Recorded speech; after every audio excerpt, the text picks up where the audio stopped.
Buonasera, buonasera. Siamo con Nicola Verruzzi, sindaco di Montieri. La discussione di oggi riguarda la tecnologia geotermica, i suoi vantaggi e i servizi che fanno parte di questo gruppo di comuni che usa tecnologia geotermica. Se lei sindaco si vuole presentare e spiegare rapidamente qual è questo gruppo di comuni. Buonasera, grazie innanzitutto. Io mi chiamo Nicola Verruzzi, sono sindaco del comune di Montieri dal maggio del 2014. Montieri fa parte del bacino geotermico toscano, unica zona in Italia dove si coltiva questa risorsa, questa energia rinnovabile. Eh, I comuni che fanno parte del distretto sono altresì soci del Consorzio per lo sviluppo della geotermia. Ci sono?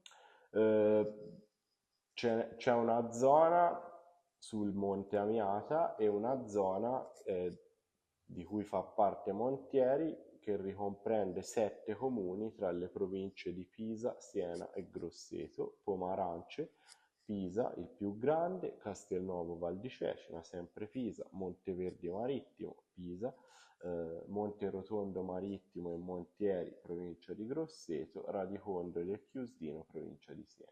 La gran parte di questi comuni hanno vocazione turistica. Altri, oltre ad avere questa parte turistica, hanno maggiori abitanti, quindi sono infrastrutture maggiori, però tutti hanno una base di infrastrutture eccezionale, ce la dica perché a me ha sorpreso. Direi che lo stato sociale è molto forte in queste realtà.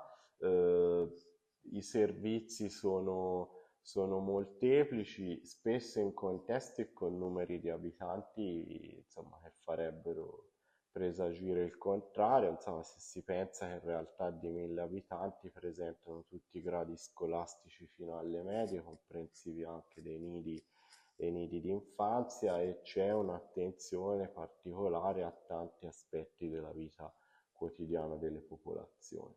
E se io volessi comprare una casa in uno di questi comuni e venirci a abitare o comunque usarla anche d'inverno, per un uso costante di un'abitazione, per esempio nel suo comune Montieri, facciamo un esempio per paragonarlo poi a quella che invece è la tecnologia, quella tradizionale.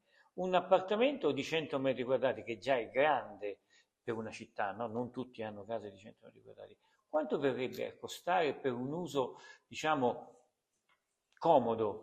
Diciamo che questa zona, non essendo metanizzata, il termine di paragone era con il gasolio, che era la fonte principale. Un appartamento di 100 metri quadrati per riscaldarsi a gasolio in modo importante, con bimbi piccoli, insomma, si sarebbero serviti 2.500-3.000 euro l'anno. Così se ne spende 1 migliaio, 1200, compresa l'acqua calda sanitaria che invece prima doveva essere riscaldata attraverso gli scaldabagni elettrici. Il termine di paragone con il metano, che è È la fonte più conosciuta, è quasi lo stesso, cioè non più o c'è tutta meno questa lo differenza. stesso a maggio. Una cosa che a me ha molto incuriosito e interessato è che in questi comuni, oltre ad avere la possibilità di utilizzare le case per uso turistico, che sono molto belli, siamo in Toscana, nella Maremma, però è possibile anche abitarci tutto l'anno, no? E chi si può permettere qui un immobile di un numero di metri anche elevato, 150, 200 metri, è lo stesso che si può permettere 50 metri quadrati in provincia, la realtà, perché quelli sono i costi. E anche il riscaldamento sarebbe altrettanto ribassato, cioè io che voglio comprare una casa qui di 200 metri quadrati con soffitti alti, con tutte queste cose qua, ho gli stessi costi dell'abitazione di una casa, non in una grande città, ma in una provincia, sia di 50 metri quadrati o 40 metri quadrati. Sì, oltre a una qualità della vita certo. elevatissima che in molti altri contesti obiettivamente non ho.